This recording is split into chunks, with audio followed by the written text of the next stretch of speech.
Town. Here's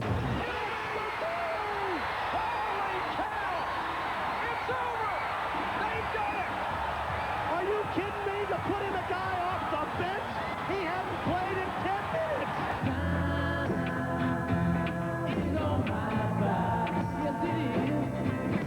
They'll come through Davis, and he'll come to Fox.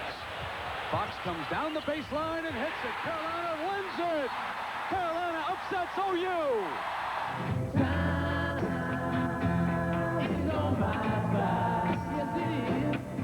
1 second left. Burrell takes the ball, looking inbound, loops it far up court for George, who catches it, turns around, shoots, and he got it! He hit it! He hit the shot! And the Huskies have won it! The Huskies have... 6 seconds on the clock. Smith free throws in the air. No good. Rebounded by Anderson on the dribble. 4 seconds. Anderson going all the way. Pops a little shot. It is good. Leitner accepts the ball from the official. Gets it into Bryant. Back to Leitner. He dribbles. Takes the shot at the buzzer. Ah! Scores! It's going to Denver. It's going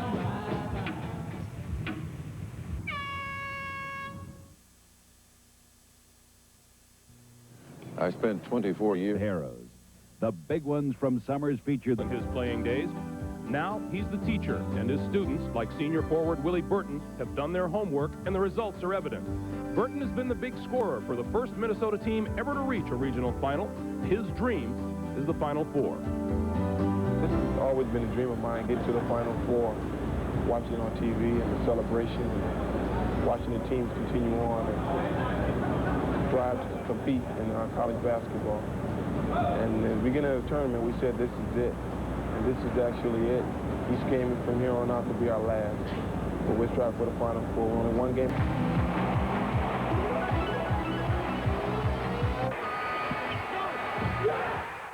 Question as to whether or not that shout should have counted.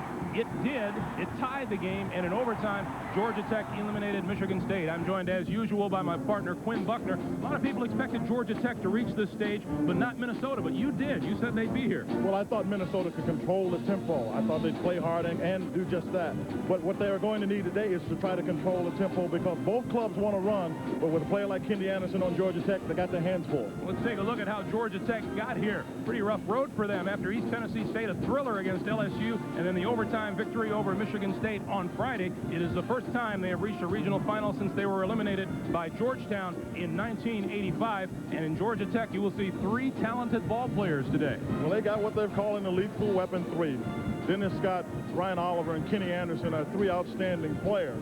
You can see there's numbers right there, but what I like about him is Kenny Anderson. He ties it all together for the team. He's a guy that pushes the ball up the court. He distributes it. He is the heart and soul of the team. Big 31-point effort on Friday night here, and carrying them into overtime and then to victory. The Minnesota Golden Gophers, 4th place finish in the Big Ten, and then an overtime victory over Texas El Paso, then a victory over Northern Iowa, and then beating Syracuse here, 82-75 Friday night. It's their first ever appearance in a regional final. They are led on the court by Willie Burton, their leading scorer, a 6'7" senior out of Detroit, Michigan. He's the guy that Clem Haskins says has to make us go on the scoring side. But there's a very talented and unknown backcourt here. Well, it really is. They have Kevin Lynch and Melvin Newberg. These 2 guys are the guards for the team. They're as good a tandem as anybody that plays in the country. They get out, they push the ball up the court, they can shoot jump shots. They play together well defensively. They'll steal the ball. They're really the catalyst. I think Willie Burton has to score, but these guys have to make it happen defensively. Neither. For Georgia Tech, at forward, a 6'8" junior from Reston, Virginia, number 4, Dennis Scott.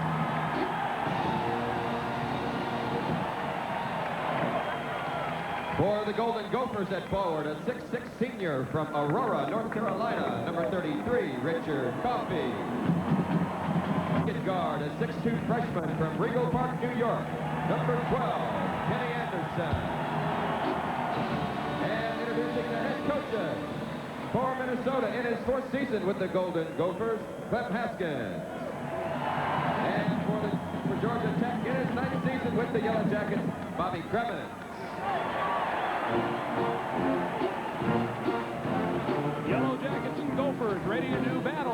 Croft, Dave Libby. It'll be Willie Burton jumping at center for the Golden Gophers and Malcolm Mackey for Georgia Tech. Neither of these teams has ever won a regional final. Right here is when you got the butterflies. Until that ball goes up, you don't know quite what you feel. If you'll get an elbow or get down there and bump around, and you realize you're in the game and it's time to suit up and go. Georgia Tech with the basketball in white. Minnesota's coming out right at the top, playing tough man-to-man defense. Coffee on Scott will be a good matchup. Anderson back to Scott for a three. Rebound, Oliver, and Oliver fouled on his way up.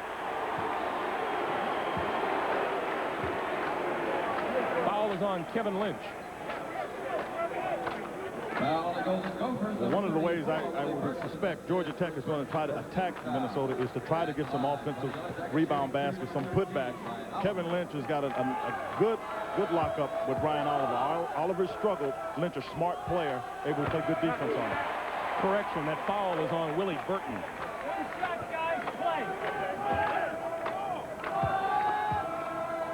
Brian Oliver did not have the kind of game of which he is capable 2 nights ago as he misses the first, and Anderson then loses it out of bounds. Oliver scored just 11 points against Michigan State, and that's far below par for a guy who comes in averaging over 21 a game.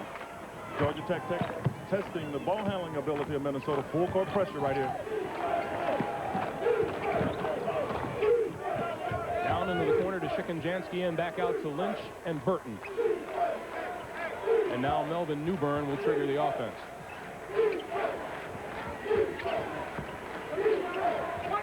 This is a matchup they need to take advantage of if they can. Big rejection by Mackey. Burton follows, has it stripped away by Dennis Scott. Here come the Yellow Jackets. Anderson.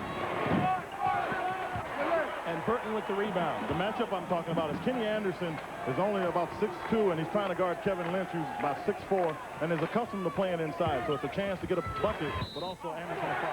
Shikanjansky, the short pop and the foul, and he'll go to the line to try for a three-point play.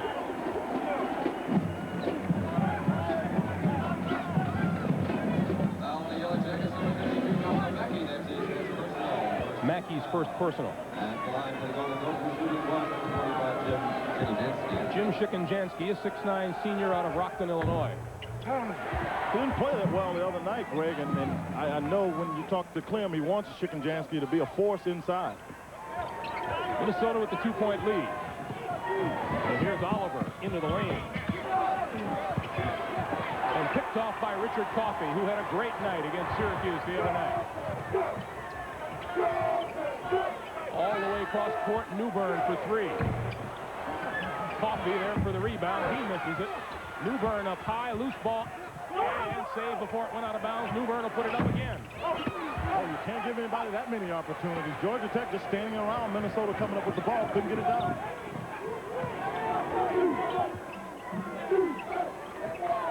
One Gophers.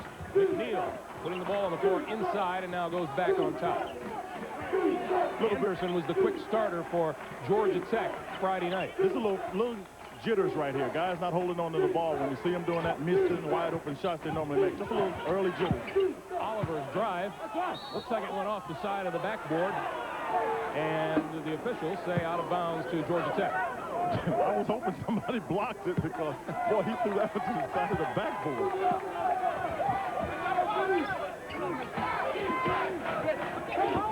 Good pass underneath, and Scott lost the handle. Melvin Newberg has got the task of trying to guard Kenny Anderson. That's a good choice there. Newberg, good athlete, maybe able to slow him up, slow Anderson up.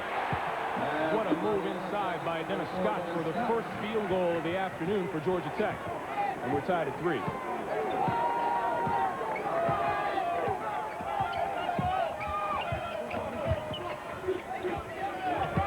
Look to Willie Burton down low, working on Scott, and again, Scott strips the ball, but the follow-up is good, and we've got a player down. That looks like Malcolm Mackey, who may have caught a hand in the face. Well, it very well could have been that. When Burton is taking the ball to the basket, first of all, they're allowing him to get it. You see it right there in the middle of the screen. Dennis Scott's allowing him to get it, and yeah, what happened was Willie Burton, in his effort to try to get the ball back as Dennis Scott hit Malcolm Mackey in the face, but he seems to be all right. Meanwhile, Willie Burton is holding his hand down court. And while Mackey is treated on the sideline, number 5, Carl Brown, has come into the lineup for Georgia Tech. Carl Brown, a good defensive player. Scott. Nice move to the baseline by Dennis Scott. Dennis Scott, that's the way he got off against Friday night against Michigan State. You can't play behind him because he's 6'8", and he's very tough down on the block. You need to front him.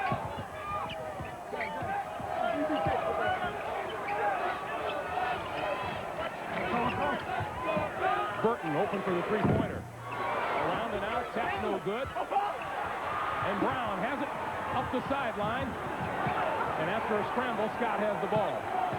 Anderson around Lynch. What a move by Kenny Anderson. That's where he can get you. If the game gets wide open, Kenny Anderson can really beat you because he's got so much ball handling skills and an ability to get any way he wants on the court. Tech with a 7-5 lead. Brown really harassing Newberg. And the foul is called on Carl Brown. And Brown insisting that Newberg wrapped his arm around him to get past that. You can see that intensity in Carl Brown's face. And I'm not so sure that he's not right, Carl Brown, about the wrap. But I think there's definitely a push by Carl Brown before that wrap. That's why they put Brown in the game, be harassing on the defensive end. Number 40, Walter Bond, is in the lineup for Minnesota now. Batted out of bounds, and the Gophers will inbound again. Now Minnesota will play 7, 8 people off the bench where Georgia Tech really won't. And what I expect is you run as many people as you can at Kenny Anderson to try to tire him out. Chicken-Jansky off the pick. And here comes Scott with Oliver. Scott's going to keep it. And he travels. 15:59 to play, first half. Georgia Tech, 2-point lead. We'll be back to New Orleans after this.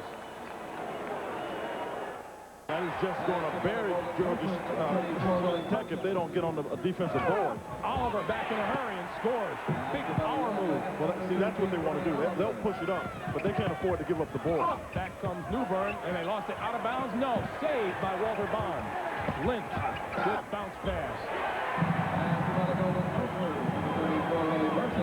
Willie Burton on the pass from Lynch. 6 points for Burton, and we have a tie at 9. Kenny Anderson. Get anywhere he wants on the court, Greg. I'm telling you, as good as anybody I've ever seen at the point guard spot, getting to where he needs to get. After a cold start, the Yellow Jackets have now hit their last 5 shots, and they have a 2-point lead. Georgia Tech has come out now and gone into their 2-1-2, 2-3 zone. Chicken-Jansky finds the hole in the middle, and it falls. The last place you should get it is in the middle with a 2-1-2.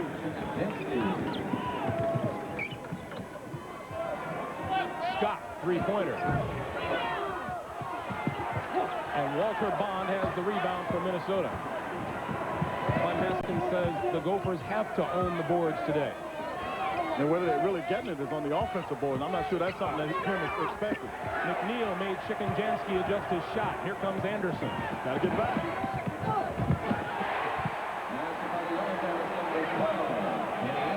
A freshman with the poise of a senior. You know, you and I were talking about this. Kenny Anderson reminds me of Nate Tiny Archibald, who played at Texas El Paso, UTEP, was Texas Western then. Quick, gets where he wants to go, can score as well as pass. Those aren't bad credentials to have. Kevin Lynch, three-pointer. And back come the Jackets in a hurry. Oliver around and out. That last time out, it would appear both teams have been instructed to push it and push it hard. Yeah, it was. Georgia Tech really wants to push it up, and Minnesota's taking advantage of the fact that Georgia Tech will run on the offensive end and has struggled getting back defensively. Chicken-Jansky with another bucket, and Anderson inside, tied up by Chicken-Jansky. And possession arrow favoring Minnesota. Into the lineup for the Gophers, number 33, Richard Coffey, and number 15, Carnell Lewis. And now number 55, Bob Martin, the 7-foot sophomore, will also enter the game. Martin had a big game. Chicken-Jansky started off well, but Martin had a big game against the other night. But what I see that Clem is going to do is he's going to run all these people into the game because he sees it's going to be an up and down contest. And I'd say it favors him in the fact that he's got a deeper ball club. Witness the fact that both Scott and Anderson played all 45 minutes Friday night. Connell Lewis with a good fake.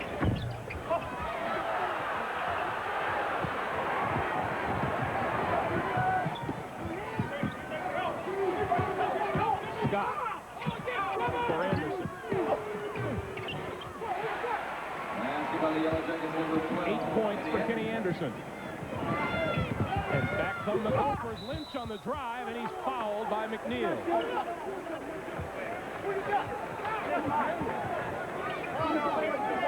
Right now, Nevada, Las Vegas, and Loyola Marymount would be hard-pressed to match this. I was going to say that. This is as good an athlete as Clem Haskins has on his team in Kevin Lynch. You know, when you talk to the coaching staff, they said that Kevin Lynch has got to play big for him. He's got to score. You saw him shoot the three-pointer. He can take it to the basket, and he had a big half on Friday night. He needs to continue that. And it was the second half, too. He had a 2-point first half and came out blazing with 16 in the second half to help beat Syracuse. There's the 4-year coach, Clem Haskins.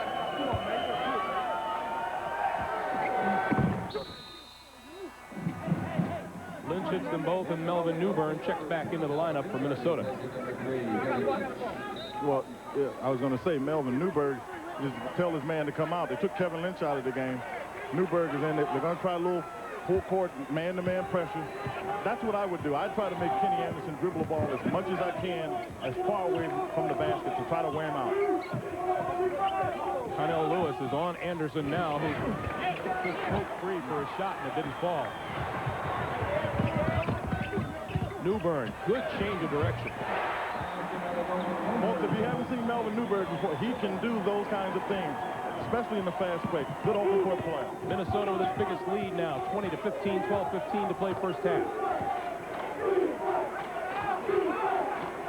Carl Brown open for the three.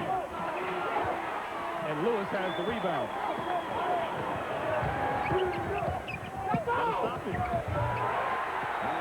Kenny Anderson didn't get back. And all of a sudden, Connell Lewis was at the basket, and nobody from Georgia Tech stopped the ball. You must stop the ball in the fast break situation. And Lewis all over Kenny Anderson, and the backcourt is charged with the foul. There's a timeout on the court with 11:52 to play in the first. Getting big pressure underneath. The Gophers have been on a tear over the last 3.5 minutes. Connell Lewis now being warned. Clem Haskins says of Lewis.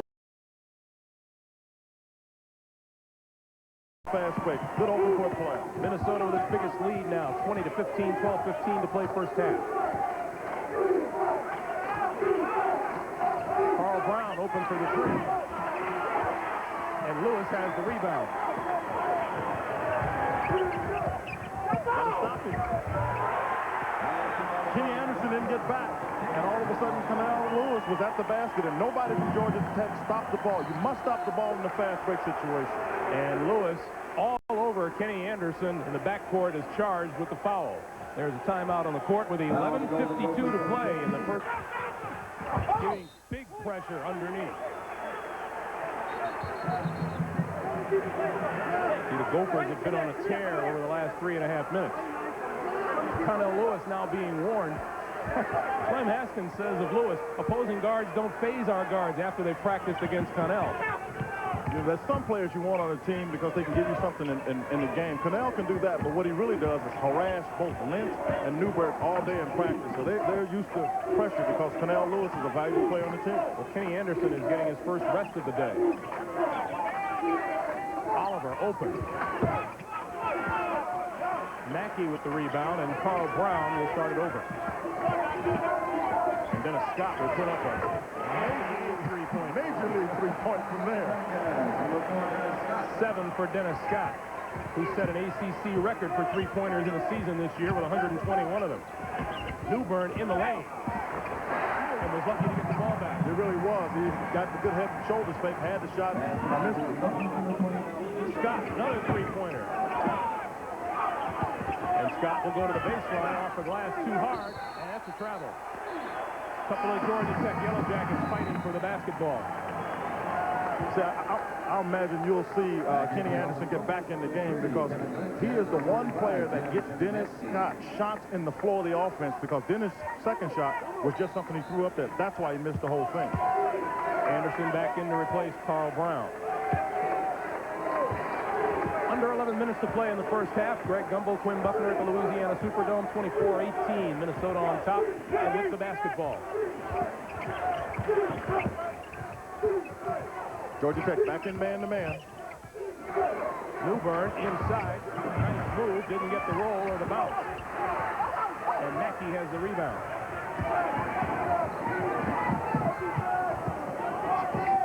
Oliver, good look inside from Mackey, but he's tied up.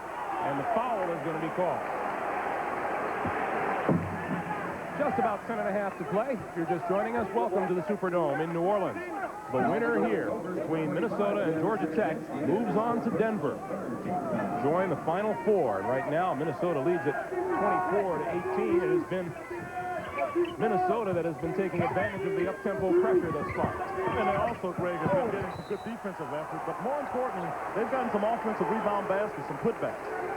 Richard Coffey with the foul. That's his first. Now the Golden Gophers, number 33, Richard Coffey. That's his first personal 4. And back into the game is Willie Burton from Minnesota. He'll replace Walter Bond.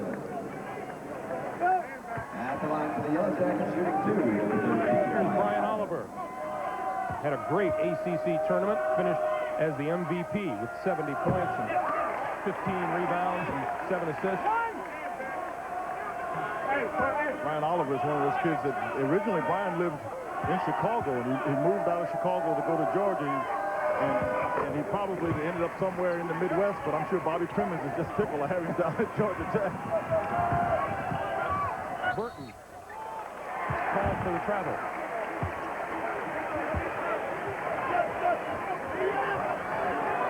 Burton only a 12-point performance against Syracuse here Friday night. And I've got to wonder, because as I was watching take that move, Greg, is he trying a little bit too hard? Because he's had some shots inside that he's fumbled getting the ball in as well. There's an early key. That's the first Minnesota turnover.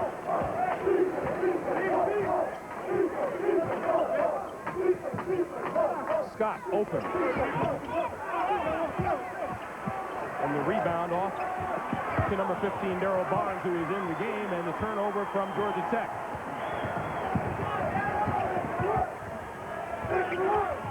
Burton down to Sikonjansky, who doesn't take long to put it up.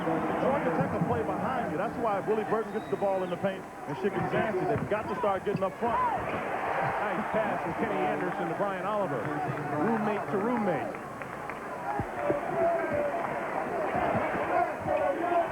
Minnesota by 5. Burton. Same thing. They were not Georgia Tech for some reason, not front. Burton has 8. Dennis Scott looking for Mackey underneath. Ball gets away. The Gophers have it. And lost it. Dennis Scott is fouled as he went to the hoop, and that'll be on Kevin Lynch. That is the 3rd time already in this game that Dennis Scott has stripped the ball. Well, Dennis has got very quick hands, and I thought Willie Burton got a little bit of impatient here. You see Scott with the ball right here, and then he goes between 2 defenders, and then Kevin Lynch reaches in there. The official thought he got some hand, made the call.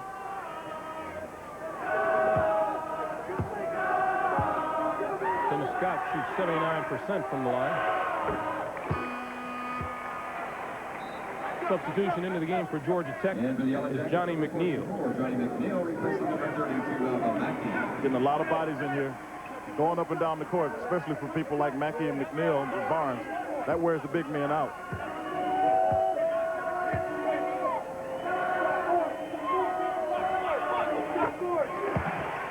Hit them both. He now has 9 points, and it's 28-23 Minnesota as we approach the 9-minute mark.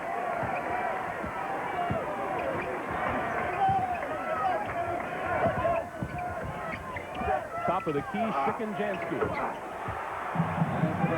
Gophers are really clicking and making the most of their shots. Yeah, you're right. That was just good patience. They had run the play twice to Willie Burton's side and then ran it off the backside to come back to Chicken Jansen for the open jump shot. Chicken Jansky averages 9. He already has 11. Scott on his way to the hoop. Throws it up. Foul will be called out front. I want to remind you that following our action here in New Orleans, we'll take you out to Oakland. Brent Musburger, Billy Packer standing by to bring you the West Regional Final between the Lions of Loyola Marymount and the Running Rebels of UNLV. As well call them the Running Lions, too. There will be some running in that game. Jerry Tarkanian said his club will run. And if he runs with Loyola Marymount, if Loyola's making those shots, it's going to be a long afternoon for the Rebels. Brent and Billy have done some training for this one.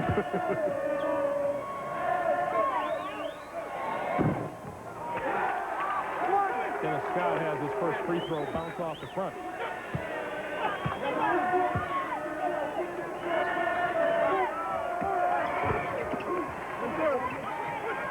$10 points for Scott. 6-point Gophers lead.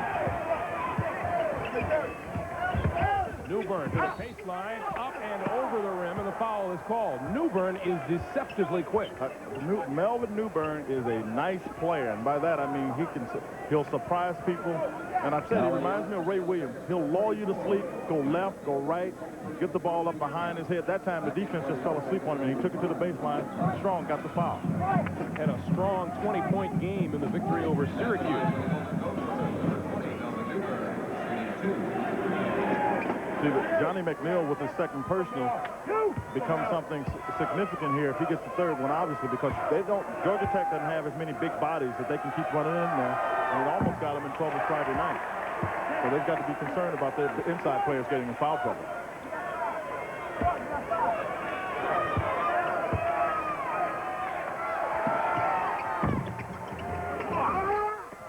Newbern missed them both. Here's Anderson.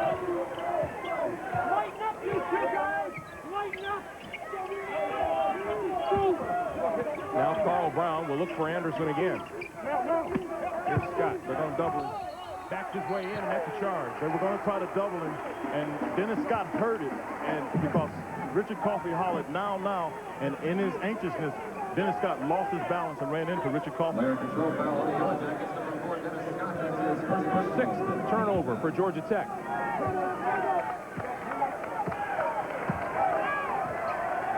And right now, you'd have to say things are going the way of the Gophers. They've had the tempo they like, Ray.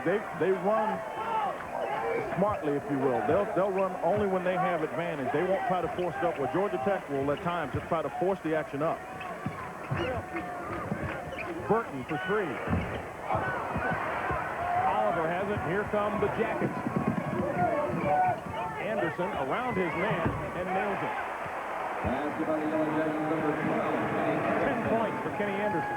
Georgia Tech within 4. You see a very active Bobby Cremens on the sideline. Boy, is he ever active.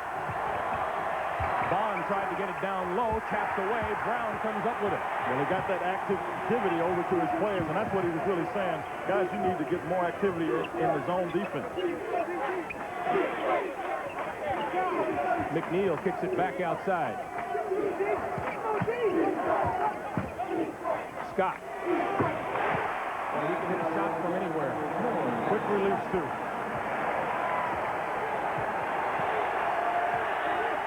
(30-28). Minnesota's lead down to 2.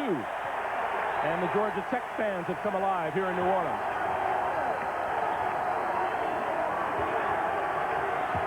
Newbern to the baseline.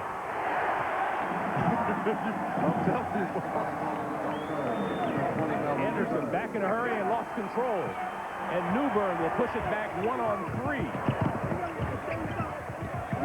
And batted out of bounds by Anderson. 6.5 minutes of play. Breakneck pace. We'll take a pause and come back to New Orleans in a moment.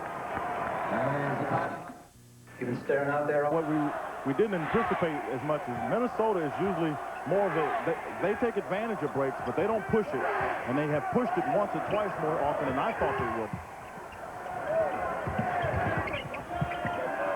Connell Lewis back in the game for Minnesota.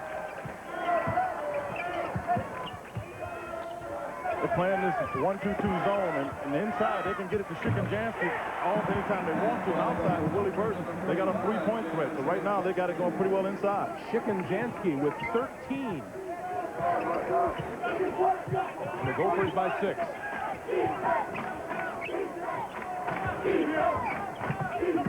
Brown sinks his way inside and missed the layup. Rebounded by Coffey.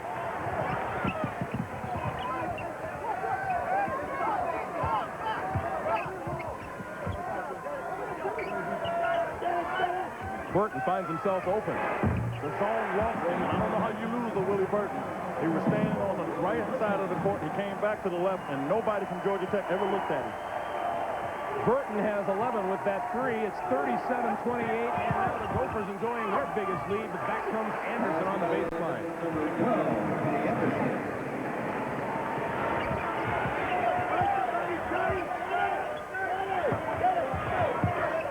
Coming up on 5 minutes to play, first half.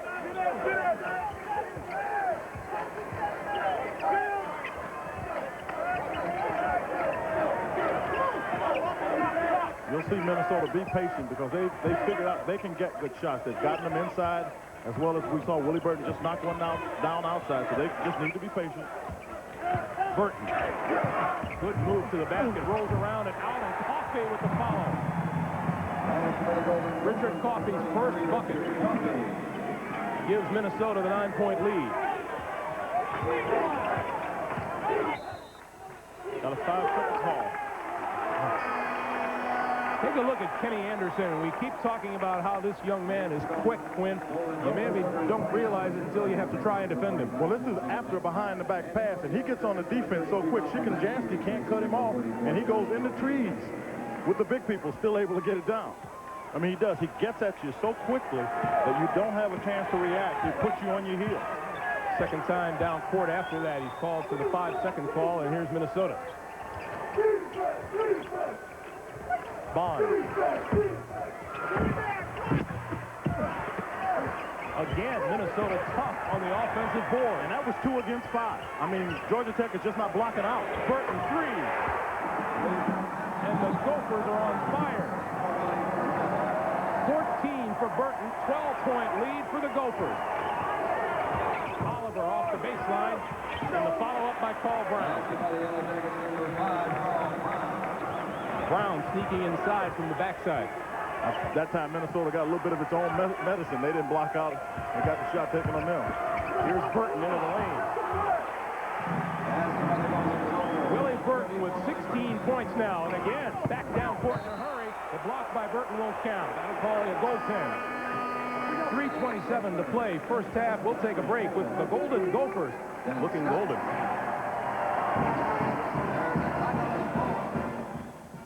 Hard on defense. And goes to the sideline limping. Yeah, but I guarantee you he'll be back in the game. We watched him on Friday night go down 3 times, I mean hard, and get right back up and play. So I guarantee you he'll stay in the game. It's at all possible. Well, he's never leaving. 10-point Minnesota lead. Change the defense here. You've got a 1-2-2. They play a little bit of I call it their lead with defense, kind of a matchup, but they play like a 1-2-2 zone. Scott nails another 3-pointer. That's the man you have to be concerned about, 3-point shooter. That's 17 for Dennis Scott. Inside, Newburn, no, loose ball. Here comes Tech. Up ahead for Oliver. To Scott for 3. And that'll be a foul on Mackey. I want to remind you, at the conclusion of every CBS Sports NCAA tournament broadcast, we select the Chevrolet most valuable player from each team. Chevrolet donates a $1,000 scholarship to the General Scholarship Fund of each school to further assist qualified students in all chosen academic fields. Foul was on Dennis Scott at the other end of the court. That's his second. And Jim Shikanjansky back into the lineup for Minnesota. Clem Haskins looked to try to get some more inside play because Georgia Tech went into a man-to-man, and that means Shikanjansky is going to be guarded by a guard most likely. Right now, Brian Oliver's got it. Lob for Newburn, and Newburn around. Carl Brown doesn't go. Follow up Coffey. Georgia Tech is standing and watching. They're not blocking out at all.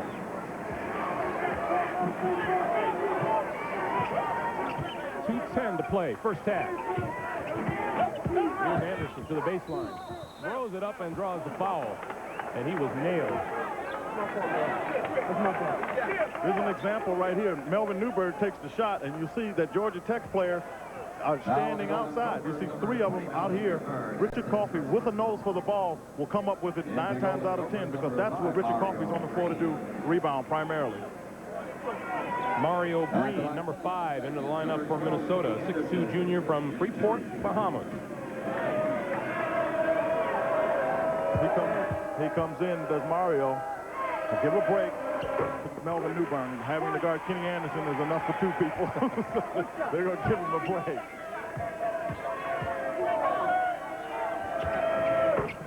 $14 points for Anderson. 46-39 with 2 minutes to play.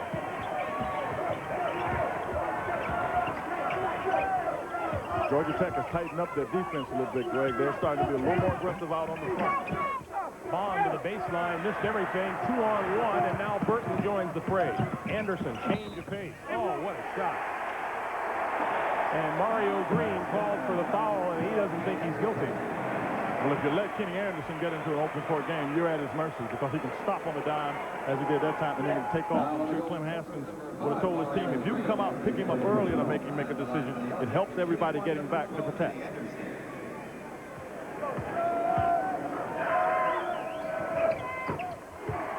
Three-point play by Anderson. Stay tuned. Coming up at halftime, road to the Final Four. And the Tech fans making some noise now as Minnesota's lead is down to 4. Burton. Three-pointer puts it back to 7. I don't think they believe Woody Burton can shoot. Burton has 19. Oliver blocked by Burton, and he brings it back out front.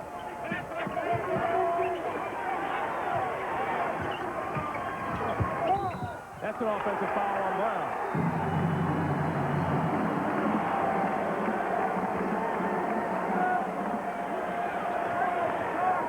Player control foul on the Yellow Jackets, number 5, Carl Brown. That's his second personal. Back in for the Golden Gophers, number 20, Melvin Newberg. Clem Haskins, after 6 years at Western Kentucky, now in his 4th season as head coach of the Golden Gophers. Of course, what a player he was at Western Kentucky. And not to mention 9 years in the NBA. Clem Haskins, Clem the Gym, they used to call him. Baseline, losing the handle was Newberg, and here comes Anderson.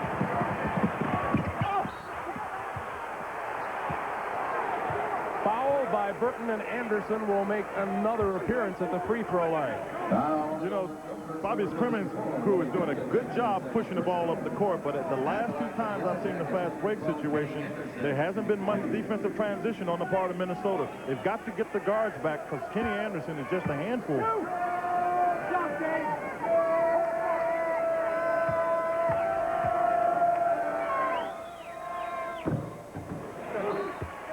Jim Nance, Mike Francesa will be bringing you the complete look at the Final Four picture from our studio in New York, and another 53 seconds coming up at halftime. 1 shot, guys, 1. Mike Francesa probably has another one of those neat ties today, don't you think? Mike Francesa is doing all right with his ties. I'll give him credit. Anderson now 5 out of 5 from the line, 49-44 Minnesota. 31 Rob Metcalf in for the Gophers. Well, he has the ball. Yeah, Metcalf was coming in. Was originally going to Virginia and decided to come back closer to home. He's from the Wisconsin Rapids, Minnesota, Wisconsin. 25 on the shot clock, 10-second difference between it and the game clock. And that's a 5-second violation by the Golden Gophers, and that could be a mistake here.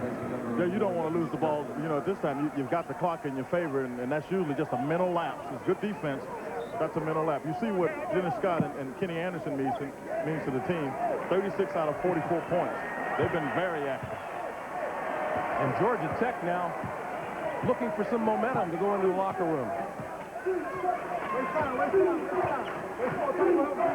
Let's see what Kenny Anderson and Bobby Crimmins have in mind here. And the steal and out of bounds. Newbern took advantage of when Anderson turned around to look at Bobby Clemens. I'm laughing. I like that. In my old time days, that's just what I'd wait for the coach to tell him what to do and go for the ball. That's time remaining in the half on the lower right of your screen. They're going to go a two-man game right here and try to get Kenny Anderson and Dennis Scott involved. Long three-pointer, he nails it. 2 seconds.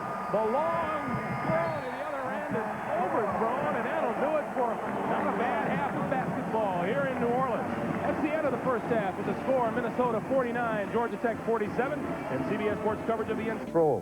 And that the Lakers didn't play fast enough, even though the team had won the championship in Westhead's rookie season. A decade later, things have changed. Westhead's circus act is the envy of coaches, players, and fans everywhere. Perhaps the recent success of the basketball team could be foretold by another Loyola graduate, Jack Haley Jr., whose father was the Tin Man in The Wizard of Oz, and who himself produced the MGM extravaganza, That's Entertainment. Certainly no basketball team in recent history has entertained America quite like the Lions. I've never been in this kind of situation where I sense people really want you to win. You know, and it's not the typical rah-rah. Who could help but be touched by the tragic death of Hank Gathers? In the wake of Loyola's loss, even professionals have had to abandon objectivity. You're not rooting against anybody Loyola Marymount's playing against, but you just have to root for them. I think it's impossible not to. In adversity, team relationships have been cemented forever. The sorrow is that it took Gathers' death to get a nation to notice the spectacular team. For the wrong reasons, I guess. You know, I wanted teams to see us play. You know, I think we play the most exciting brand of basketball around. And unfortunately, Hank's death brought us into life. Even Loyola's opposition is well aware of the enormous task it has become to play against the Lions. They've got a lot of momentum going for them.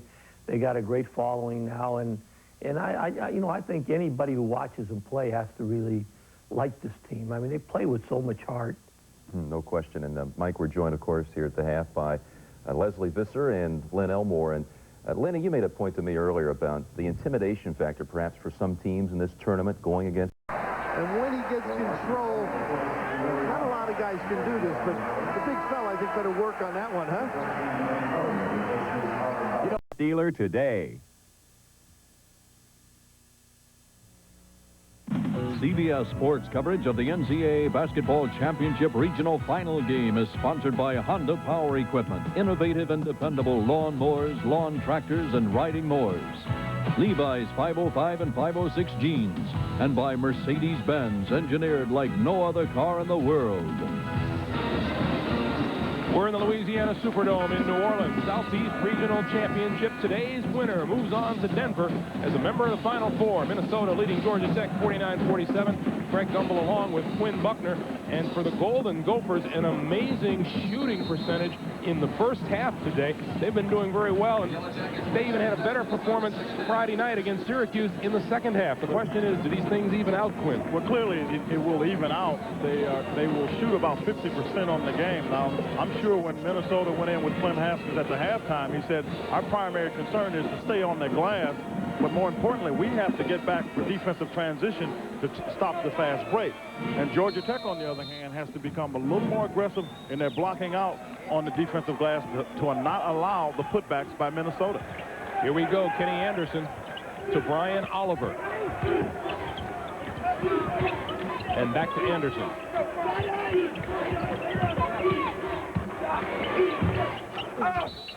Loose ball, foul will go against Minnesota's Richard Coffey.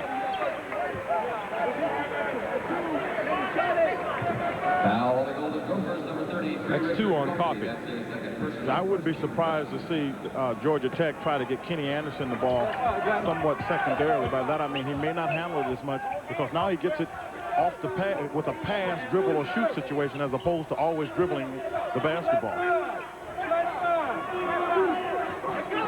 Does that mean create less? No, by no means does. It gives him an extra option because now he not only can pass and shoot, but he can dribble at the same time. You know what I mean? You're a triple threat now. You go from passing and shooting to dribble instead of just always dribbling and shooting. He has tied the game for Georgia Tech. 49 apiece. Man-to-man defense. Here's Shikanjansky, who had 13 in an excellent first half. And now Lynch working on Anderson. Throws up an out-of-control shot that hit nothing, and here comes Georgia Tech with a chance to take the lead. McNeil, nice move down the lane. Another thing, the transition, you don't get back. McNeil will beat you, but Anderson can get it to anybody. And Georgia Tech with the lead at 51-49. Newbern working on Oliver. Blocked partially by Mackey. Anderson ahead, and Mackey almost had control. Here comes Newbern. 3-on-2. Good change of pace move. Well, he's got it a lot like Kenny Anderson. He'll set you up with a head fake off the dribble and just keep going.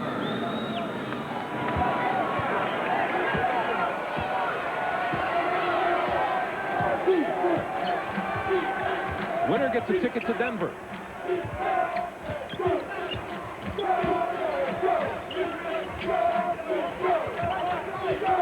Dennis Scott off the pick. Too long, Newbern has it.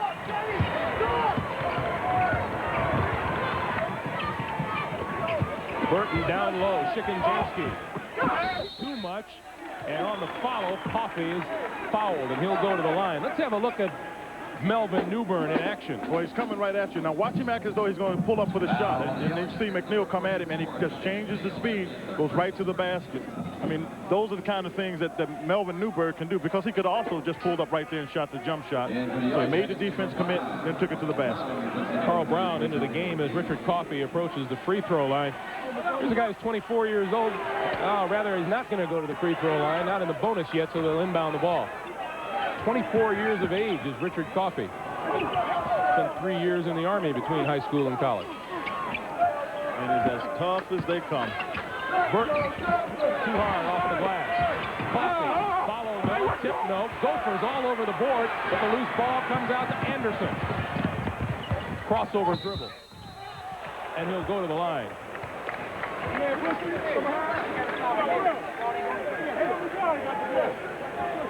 Yeah, he's mad because he missed an easy shot. I mean, he got in the paint and right in by the little dotted line, and that's one he'll probably make 9 out of 10 times.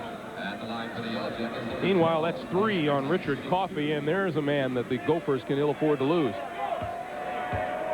Well, he's pretty much the spirit of the team, is Richard Coffey, because he plays so hard. He expects to lead by example. And after going to the service, I would imagine he's gone through much more difficult situations than this. Mentioned he was in the Army for 3 years. He grew 5 inches in those 3 years in the Army. Up ahead of the defense is Willie Burton, and he strips the ball out of bounds, and it belongs to Minnesota.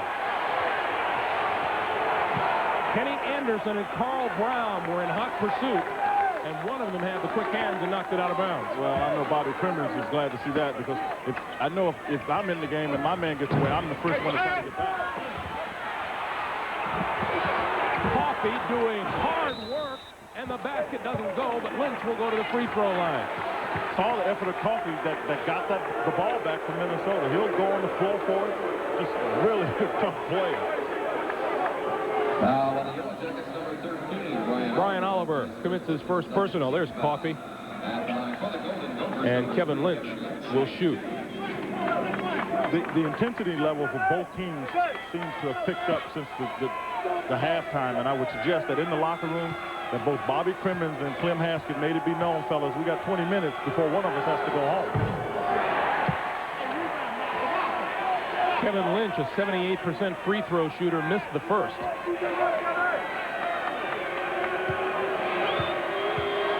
Here's the gem. Missed them both. And Burton chases down the loose ball. Capped out of bounds. No, off of Burton.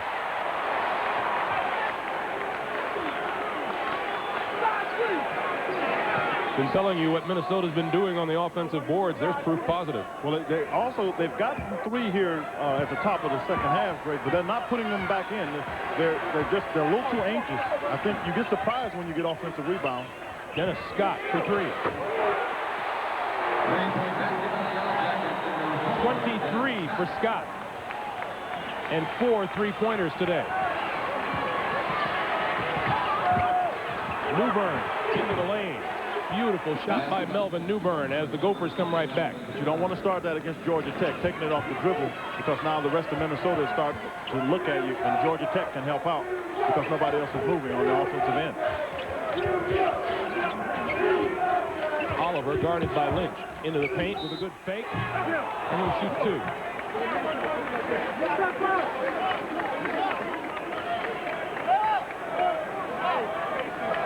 Kevin Lynch is the guilty party, and that's 3 on Lynch. Here's Brian Oliver, who this year became the only Georgia Tech player ever to hit 1,500 points, 500 rebounds, and 500 assists in his career, and only the 3rd in ACC history. Duke's Danny Ferry did it, and Duke's Johnny Dawkins did it. Well, of the Lethal Weapons 3 group, this is the player that's really probably struggled the most with his foot injury. Brian Oliver hasn't been able to really go up strong, and it seems as though he's come out here in the half and really just, I'm going to put it on the line. Chicken-Jansky rejected by Mackey, and the follow by Burton. Basketball to Golden Gophers, 34 Willie Burton. Burton now with 21, Newbern with the steal. Newbern. Oh. And Minnesota's back to within 1.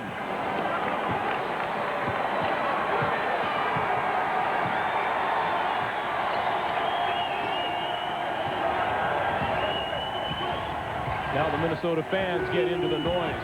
Oliver on the drive. Nice drive. Didn't fall. Loose ball back to Oliver. Yeah, it could look fine there because he had a quick jump to the ball, and that's what he had been missing, the quick, powerful jump. Chicken-Jansky. Oh, what game Chicken-Jansky is having. I give Chicken-Jansky credit, but I have to ask if Malcolm Mackey just stood there with his hands down. I mean, you've got to put a hand up when a guy gets it on the block.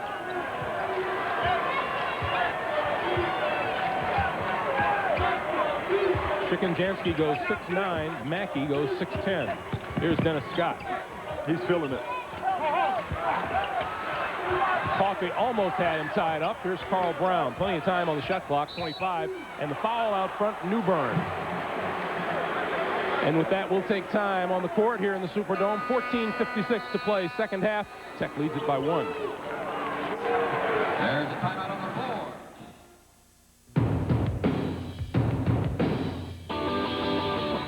Nothing beats number 1. Nothing beats the king of beer. Nothing beats clean, crisp, and cold. This is the best, and you got it right here. Yeah. Nothing beats the bud, yeah, nothing beats the bud, yeah, nothing beats the Budweiser. Nothing beats the bud.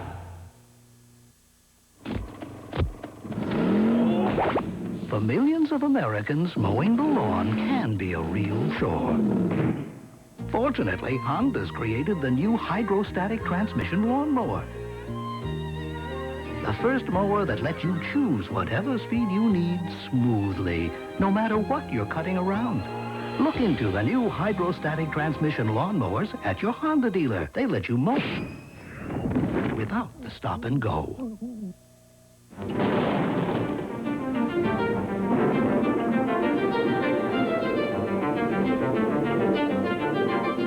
There are 100 reasons to own a Mercedes-Benz.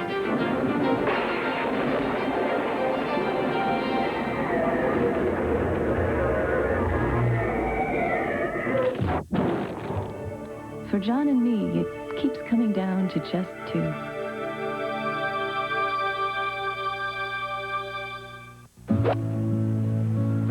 This is a scary shot, the start of Amen Corner, a tradition unlike any other. The Masters on CBS Sports.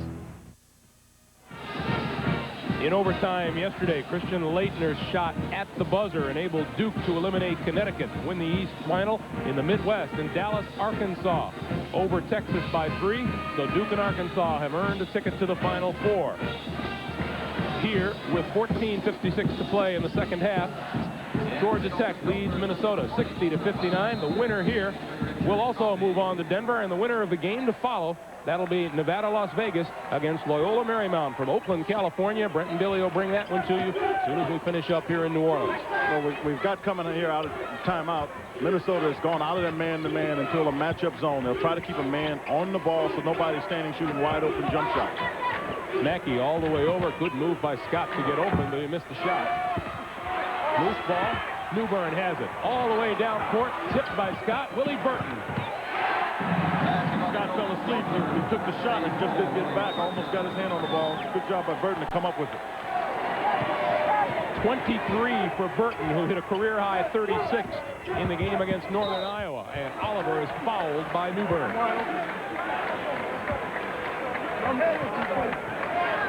There's Melvin Newbern, 6'4" senior out of Toledo, Ohio. That's 3 on Newbern. And Connell Lewis will replace him. Getting Connell Lewis in the game, you get an adequate substitute, but you lose a lot of firepower with Newbern sitting over there on the bench. He scores, defends well. They're trying to tell Brian Oliver, I watched Bobby Crimmins, to tell Brian Oliver to shoot the ball a little higher. He's shooting a line drive and not giving himself much chance for it to go in. Tech now 15 for 19. And we're tied at 61 with 14:07 to play here in the game. With Melvin Newbern out of the game, what they've got to do, Minnesota, is Willie Burton needs to get involved, but particularly Kevin Lynch, because he's the most potent offensive threat other than Newbern and Burton. Whistle in the middle. Foul goes against Georgia Tech. Looks like it's on Malcolm Mackey. It is. That's 2 on Mackey.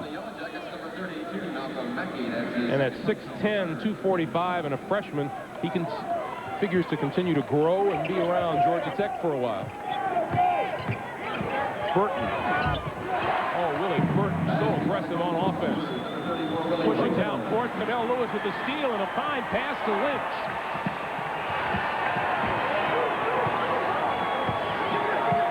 What you do get from Connell Lewis is the defensive transition that had been missing when Newbern had been getting the game. Lewis more concerned about defense than Newbern had been. Lynch, three-pointer. And Minnesota's lead is 5. Scott, long range. You better get out of here. He felt this in the first half from about the same distance. That is clearly an NBA three-pointer. 26 points for Dennis Scott. 66-64 Gophers. Minnesota back on offense now. They've hit their last 7 shots. Burton, good move down low. Make that 8 straight buckets down the floor for Minnesota.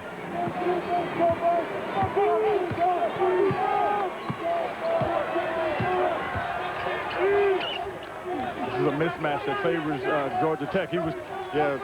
Walter Bond was guarding Dennis Scott, and Scott wanted the ball, but Bobby Crimmins decided to run the offense to try to swing it back to Dennis Scott.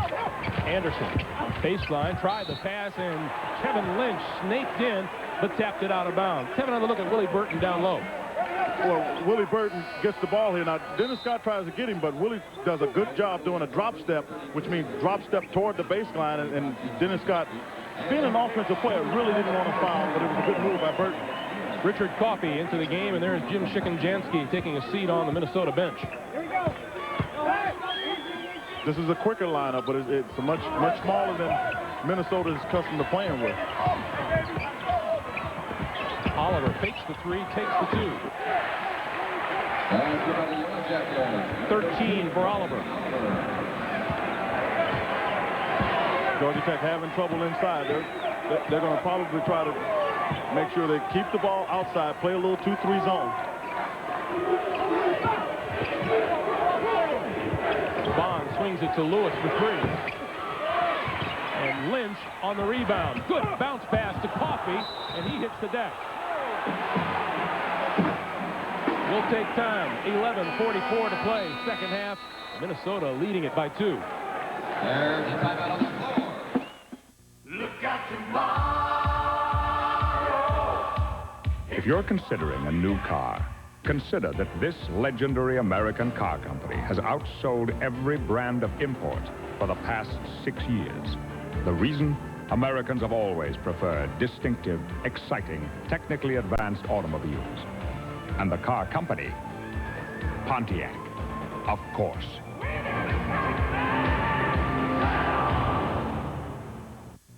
All right. Tell me all about this again. Okay. It's a 3-bedroom. Yeah, 3-bedroom. Nothing fancy, you know, we look. It just feels like the right place. All right, so you're going to buy it. Well, we thought about it, but I don't think the timing is right. We might have to pass. Oh.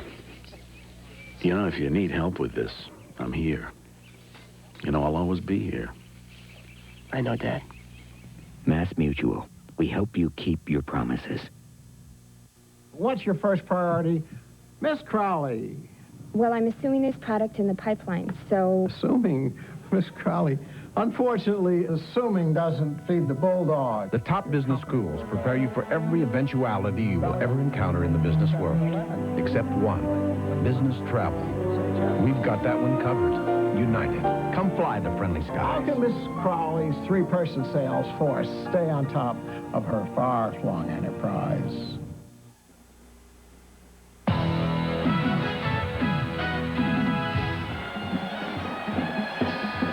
Welcome back to the Superdome in New Orleans, everyone. Greg Gumbel along with Quinn Buckner and Willie Burton and Dennis Scott have really been the show so far. Well, they really have been the show. You know, the offensive rebounds obviously favoring Minnesota. I think that's one of the things that's kept them in the game.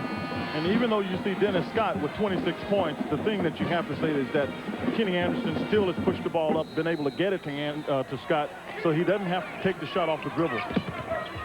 Minnesota has clicked for 14 points off of those 12 Georgia Tech turnovers. Look at Anderson handle the ball in the backcourt. Boy, he's handling, I mean, it's like an extension of his hand. Top of the key, Oliver. Missed the three-pointer, and Burton has it. And a whistle, and a technical foul has been called.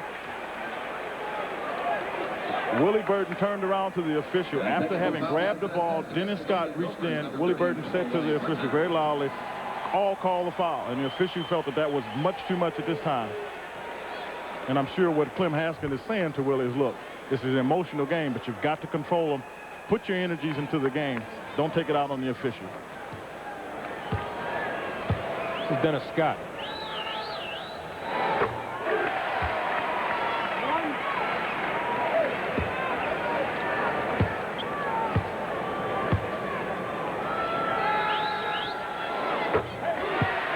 Scott hits them both.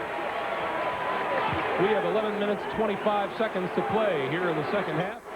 Greg Gumbel, Quinn Buckner in New Orleans, Southeast Regional Championship. And we're all tied at 68. Georgia Tech has been able to push the ball up the court with Kenny Anderson doing the job as well as Dennis Scott. But Minnesota has got offensive rebounds. But the point I want to make is that what just happened here is Minnesota missed out on the ball. They had a rebound. The ball's going on the other end, and Willie Burton gets the technical. Georgia Tech gets 2 shots and the ball. Every possession counts. You can't afford to do that in championship play. Burton with the near steal. Ball comes back to Oliver. Shot comes up short in the lane. And Burton has the rebound.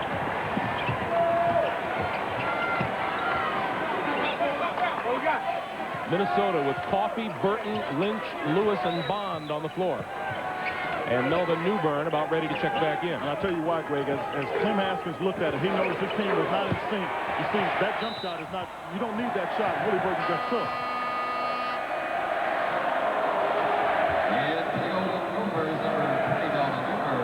Willie Burton just takes it. The shot is way too long, and it's just an ill-advised shot. And you see Walter Bond make an effort to try to get it back in. Besides, he wants to visit the cameraman for a while.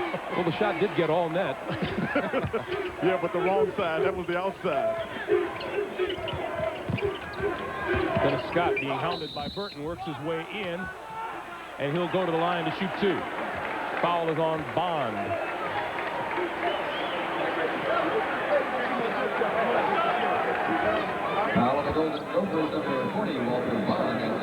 Dennis Scott on Friday night against Michigan State had just 18 points and 9 rebounds, and those 18 points, a full 10 below his average. Just 18 points, but he made the big hoop for him in the game. So he's still their #1 scorer. When I asked him about it, I said, did you struggle with your shot? He said, no, not really. I was able to get the one down the stretch, and I feel that I'm ready to go.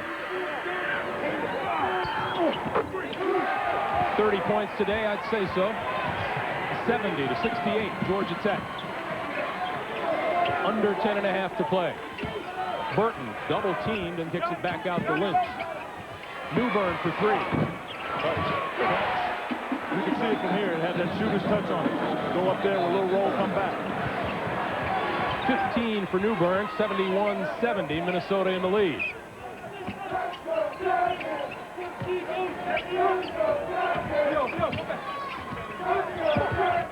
Oliver finds his way down the lane. Nice move, Brian Oliver. Number 13, Brian Oliver. And Tech is back on top, 72-71. 2-3 zone. They'll move it up to a 2-1-2 with Georgia Tech. Newbern traveled. Found a slippery spot on the floor.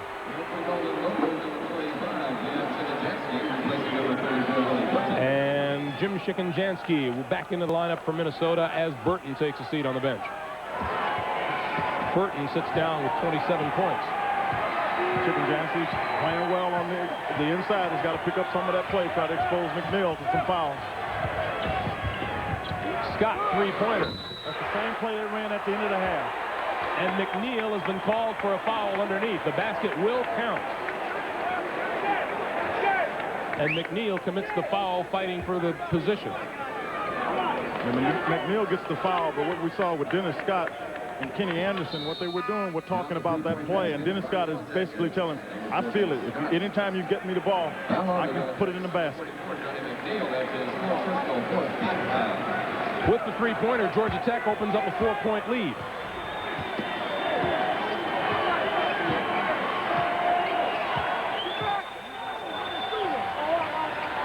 McNeil with 4 personals now takes a seat on the bench. Bond open for a moment. That's all he needed. Ball movement. If you can get a ball inside the teeth of a zone defense and you kick it out, the defense reacts. Everybody collapses on the ball. It's usually good to get it weak side, as Minnesota did for that jump shot. Under 9 minutes to play for the game now. Georgia Tech with the ball, leading by 2.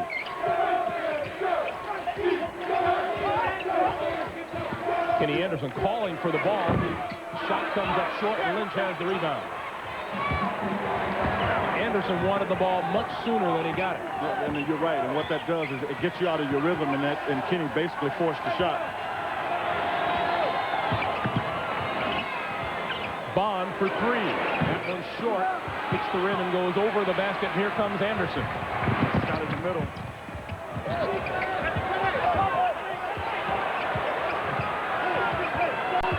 Just amazing to watch him handle the ball. He just gets anywhere he wants to get, and that's what makes it so amazing, because it puts pressure on the defense. See, they'll run this play, and if you don't guard Dennis Scott, he'll come back and shoot it. That time, Kenny took it. 77-73. Anderson has 25.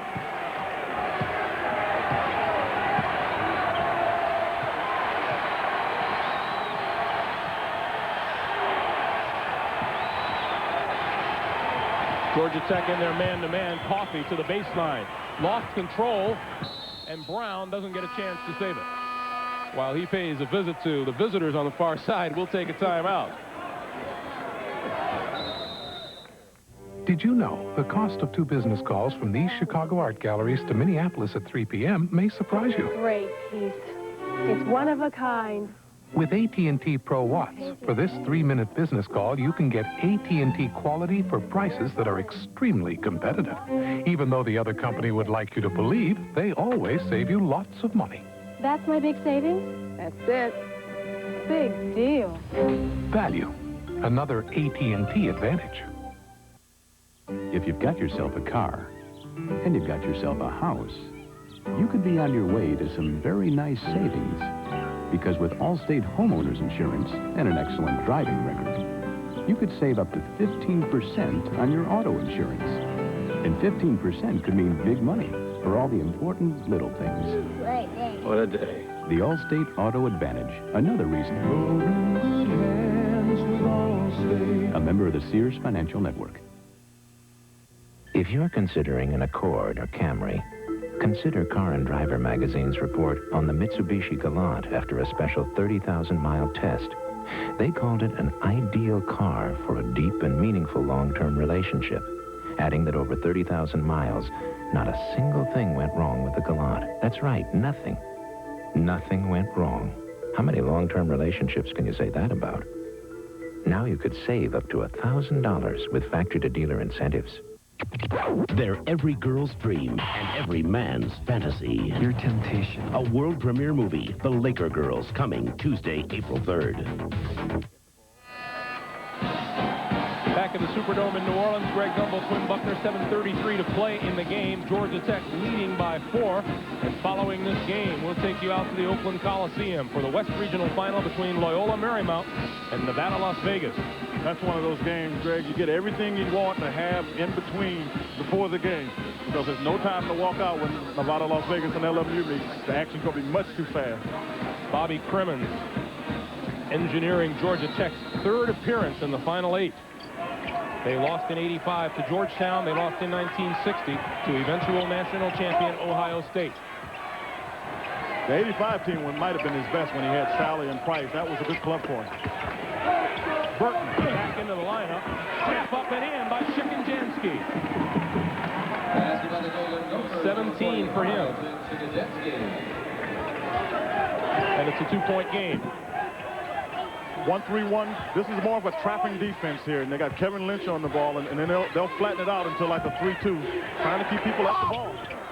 Oliver shot way short. Here come the Gophers. Newburn ahead. Shikinjansky traveled. That's Melvin Newburn's fault on that one. Shikinjansky is a player that's about 6'9". You get him the ball so he can take one step after he catches it and go to the basket. That time the pass was too far under the basket. Anderson into the corner and then back outside again.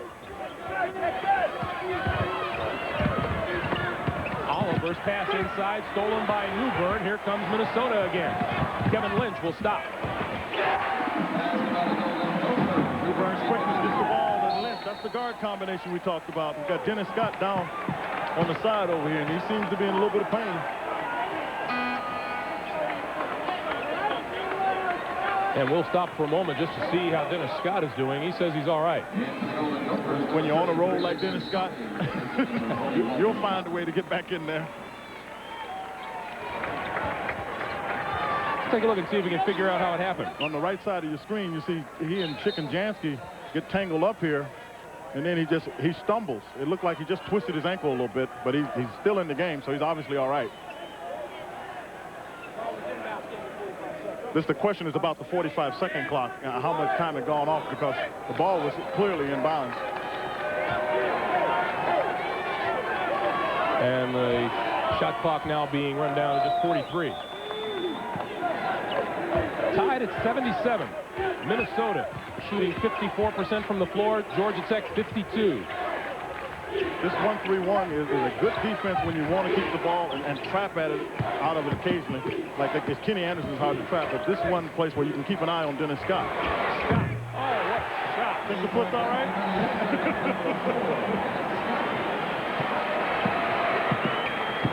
6 3-pointers for Scott today. 36 points for the game.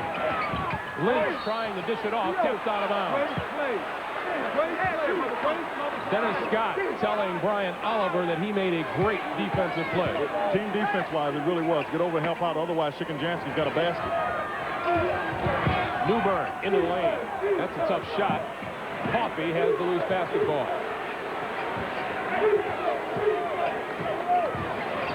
Burton for Shikinjansky. They play good team basketball. Burton is the guy who can score, pass, good team basketball. Got to have that now. Shikinjansky now has a season-high 19 points. Scott fakes the three, fakes the two. Rebound, Mackey.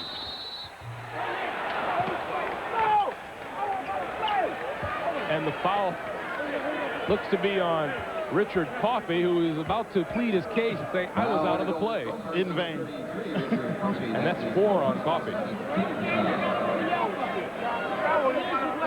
At the line, 32, Michael Mackey. I think he agrees with that call, Greg.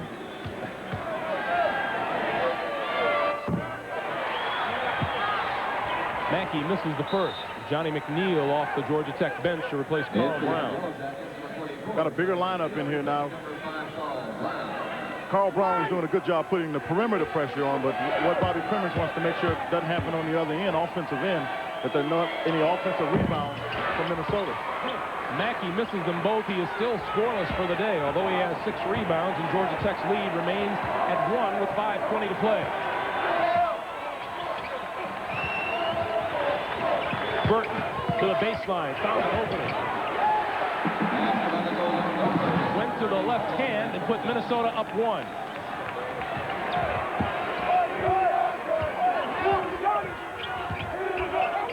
You know, as much as both teams started to run early, what you're seeing now is this gets to be the time of the game where people tend to be a little more conservative, slow it down, try to get into your half-court offense. Anderson had to adjust his shot, put it too hard off the board, but Scott was there. Dennis Scott with 38. Burton for 3. Hit the front of the rim. Here comes Anderson. 4 on 3 for Georgia Tech, and he was fouled. And that is Newbern, and that's 4 on Newbern. Well, Melvin Newbern is trying to tell Willie that's a shot we don't need. It's basically why he called out Willie Burton. Clem Haskins not at all pleased with it either at his end. Well, you take a shot that quickly. He's saying, yeah, make the ball turn around. You need to because you've got to move the defense. You take it that quickly, your teammates don't have a chance to get an offensive rebound. Kenny Anderson. 7 out of 7 from the line. 7 out of 8. Under 4.5 to play. Minnesota looking for the lead. This is what it's all about. Newbern, that's a 2-pointer. I think this is what it's all about. This is what they talk about with the dream. This is when you dream now, you're under 5 minutes, nip and tuck going down the stretch. I make the great play. 4:01 to play. Second half, Minnesota by 1. Dug away. I love you, little Jenny Catherine.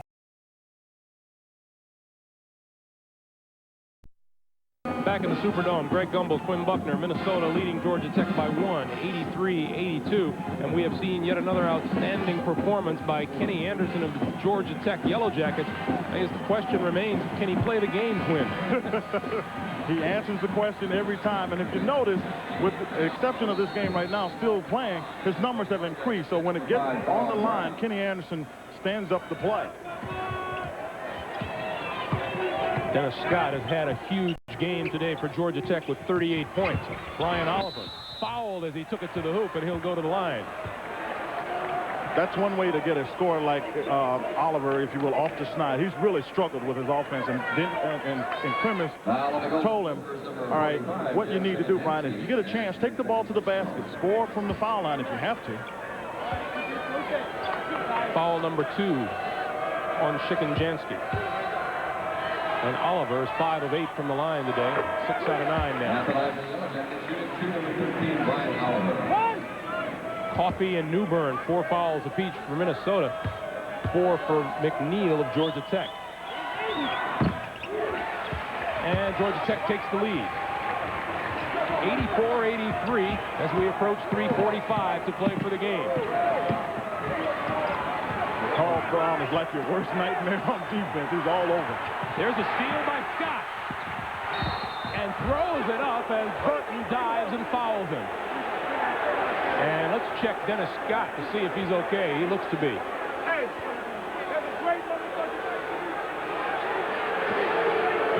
And Brian Oliver telling him, great steal. This is the pressure on the ball. Carl Brown made this happen with his pressure on the ball.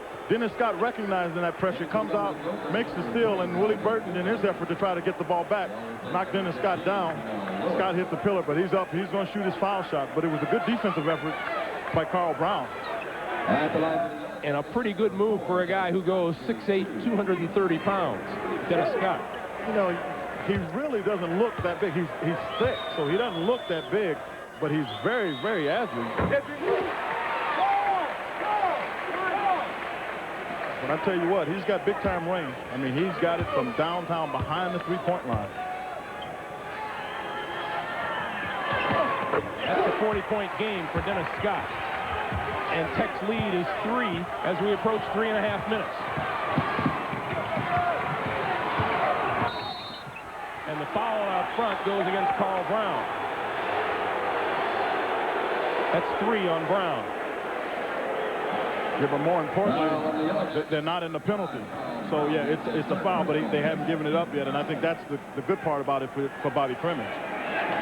5 team fouls on Georgia Tech. Minnesota has not made a free throw this half. They've only shot 2. Newburn lost the ball. Possession arrow favors the Gophers.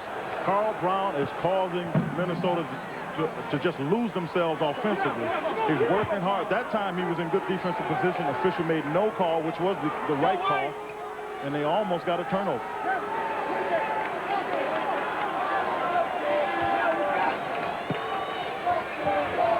Bond has it tapped out of bounds, and it belongs to Minnesota. And now it's ruled the other way, and Clem Haskins is going to go nuts. Well, the two officials get together like they need to do. They get together and get the right call.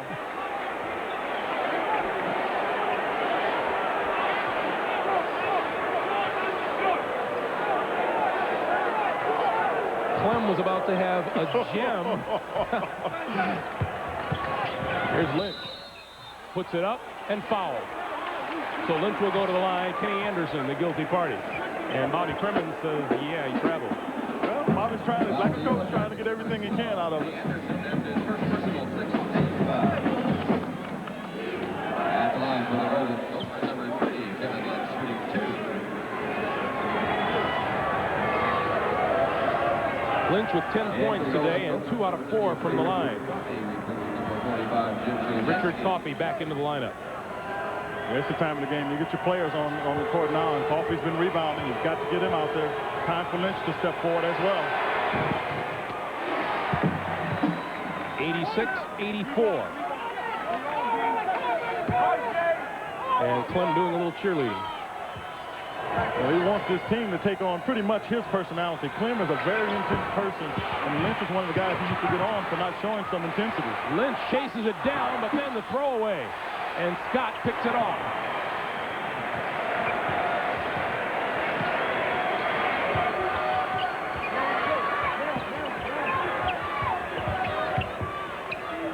Anderson looking for Scott down low.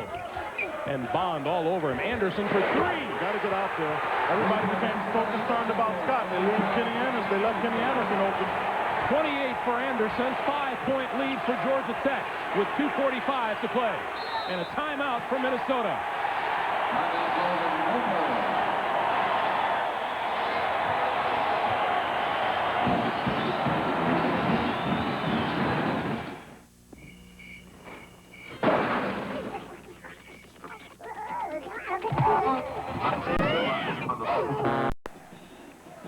Denver, Colorado will be the happening place next weekend, the site of the Final Four, and we'll have it for you.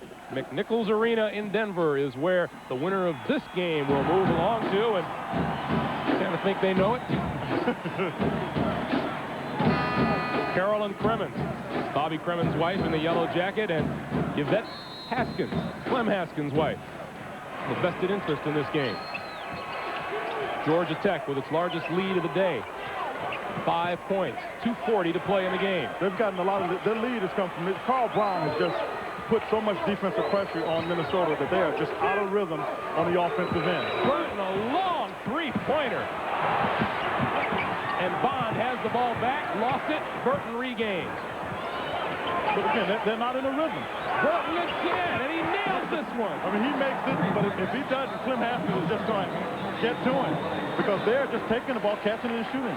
32 for Burton, and Minnesota's within 2 as we approach 2 minutes to play. Anderson to the baseline. Around and out, Burton has the rebound.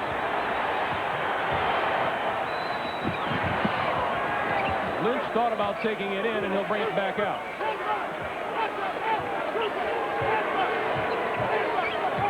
They'll try to swing the ball. They'll get it in the hands of Willie Burton as much as they can, but Melvin Newburn is known to go one-on-one in tight situations.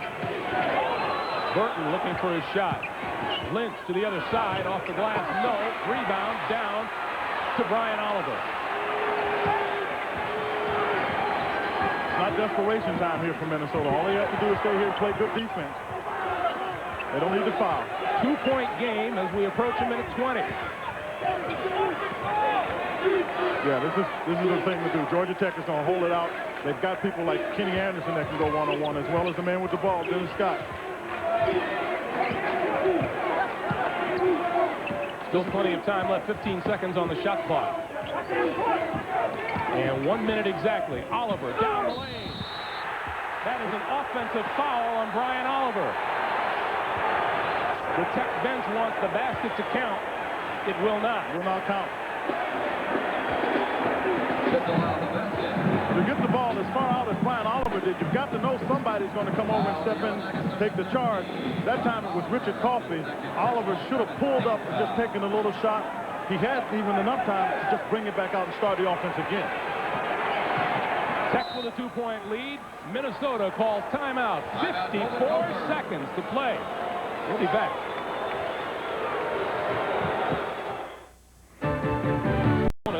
Should the ball be tied up, possession arrow favors Georgia Tech.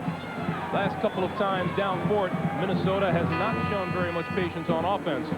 Well, they really haven't. Bobby Primer's team has done a good job being aggressive, but what Minnesota has to do is, even with that aggression, if you have to back cut somebody, do that, but don't come down and take quick shots because it may lead to a fast break going the other way. Now here, you want to get the ball in the hands of Willie Burton. He's their leading scorer. You don't want to waste your time trying to get it to anybody else. You saw how dominant the trio of Scott Anderson and Oliver have been. Only Carl Brown with 2 points and Johnny McNeil with 2 points have done any other scoring outside of that threesome for Georgia Tech. And there's a timeout called as Minnesota has problems inbounding the ball.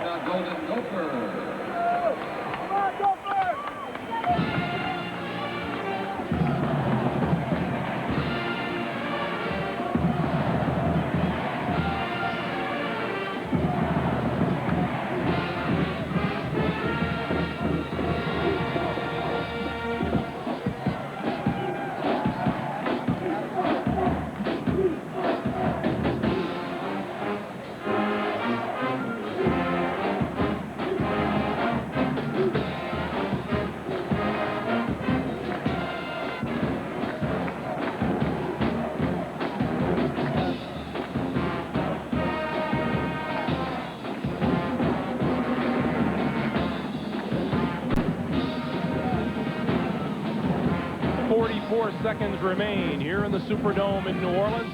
Southeast Regional Championship game, and it's been a dandy from the opening taps. Georgia Tech leading Minnesota 89-87. Greg Gumbel along with Quinn Buckner. We've seen some outstanding performances today.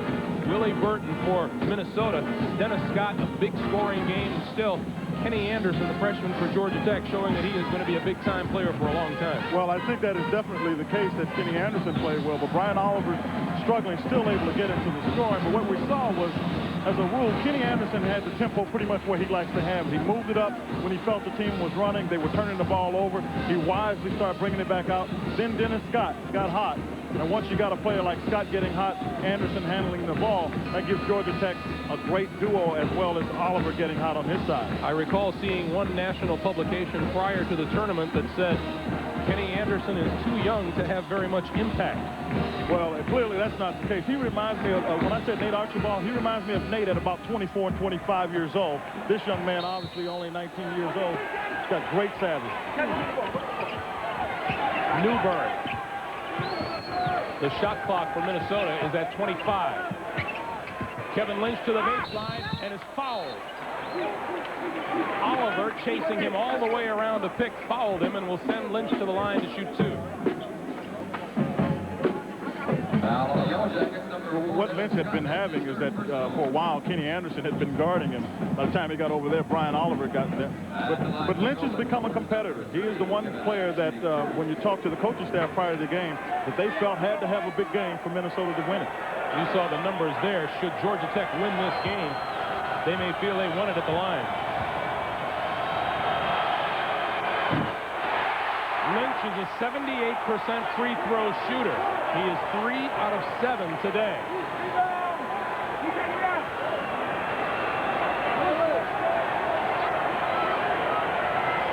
This is the one you practice. You practice this all day when you're a kid. You want to be able to shoot this one.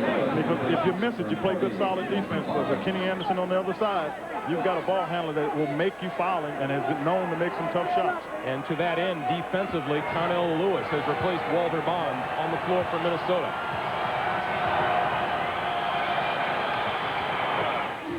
One-point game and full court pressure from the Gophers. You deny Kenny Anderson the ball. And the foul is on Lynch.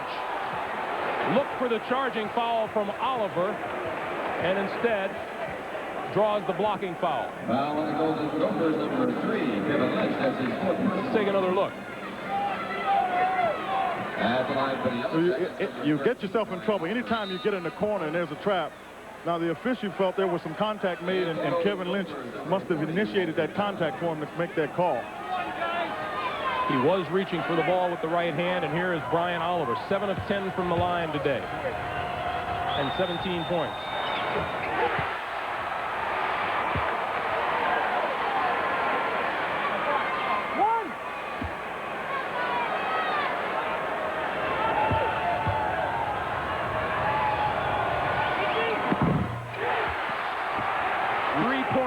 For Georgia Tech, half a minute to play. You expect your seniors to come through right there. Brian Oliver didn't even flinch. He's knocking that one down. Newburn off the glass. No. Here's Anderson. Fouled in the backcourt.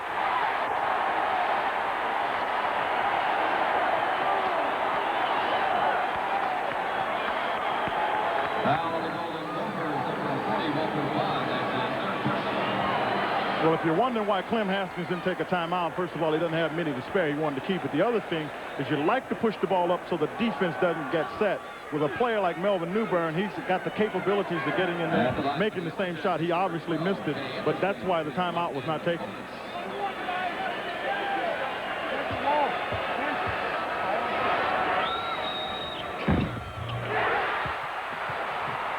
.29 for Kenny Anderson, 8 out of 9 from the free throw line. And one of the times you can think, well, this is a freshman. I'll put him on the line anytime if you're Bobby Crimmins. 30, 93-88. Bond, Lynch, cross court, and Burton looks for the 3. And got it for timeout for Minnesota. Minnesota within 2, 7 seconds to play.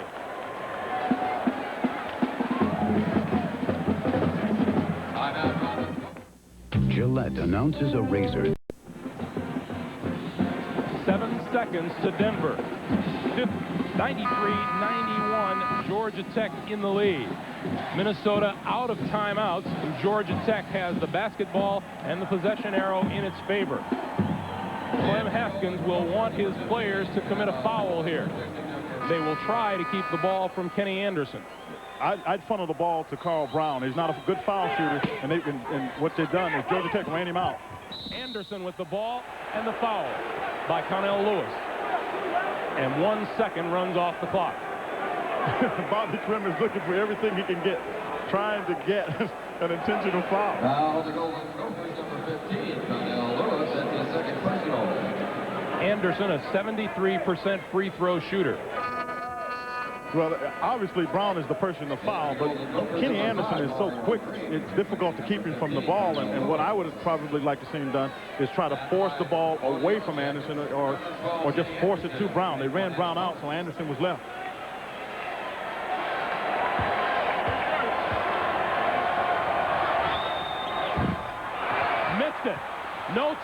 remaining. They need at least a 2 to tie. Kevin Lynch out of the corner. Georgia Tech on the way to Denver.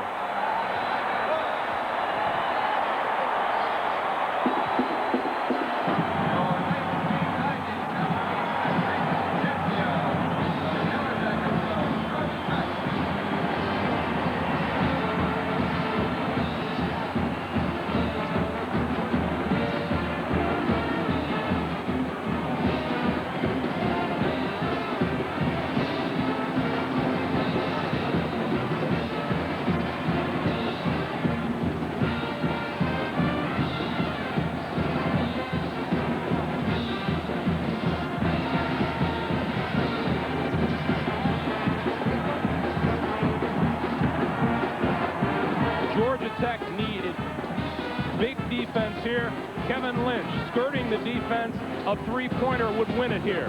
Well, the three-pointer would win it, but what he did is he got caught going in that corner. McNeil just made it too difficult for the shot to happen as well as Lynch would like it to. Bobby Crimmins. He looks like he's a little bit numb about it. You know, it's like, Now, on the other side, his wife is much more emotional. We're going to Denver. Going to Denver.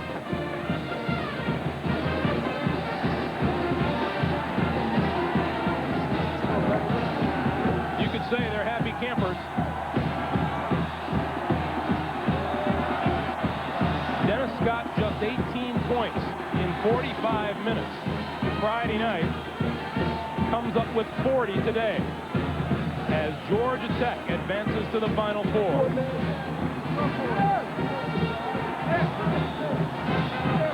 Once again, the final score, Georgia Tech 93, Minnesota 91. And Georgia Tech on the way to Denver. Coming up next, Loyola Marymount and UNLV. Our Chevrolet most valuable players, Willie Burton of Minnesota, Dennis Scott of Georgia Tech. So for Quinn Buckner, I'm Greg Gumbel saying so long from the Southeast Regional in New Orleans. You've been watching CBS Sports coverage of the NCAA Championship. Back to Jim Nantz in New York. All right, Greg, so we've got a double ACC appearance out in Denver. Duke joins Georgia Tech. Mike, you said it'd be the Yellow Jackets by a whisker. That was a close shave. It was, and they needed Welcome back to the Superdome in New Orleans, everyone, where Georgia Tech has qualified for the Final Four in Denver. 93-91 over a game Minnesota Golden Gopher team. Greg Gumbel along with Quinn Buckner, Lethal Weapon 3, and Coach Bobby Crimmins, who's making his first trip to the Final Four.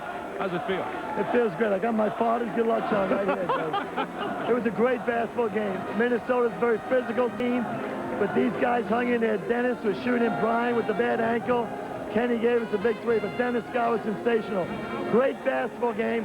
I'm just really proud that we're going forward. All right, Quinn, how about the lethal weapons over there? Well, we'll start right here with Kenny Anderson. He came out and had a great game. He shot the ball. I thought your team, you controlled the tempo. Is that something you wanted to try to do? Well, we knew Minnesota was very physical and very patient, and they run their offense extremely patient. So we just wanted to come out and play Georgia Tech style of ball, and that's my job, to get the tempo going up, and our fast break is really clicking today.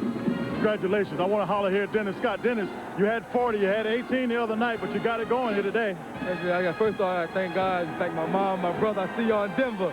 But I think tonight we just hung tough and we played together down the stretch, and we believe in each other. And Coach has confidence in us, and it feels good to keep playing hard. Good.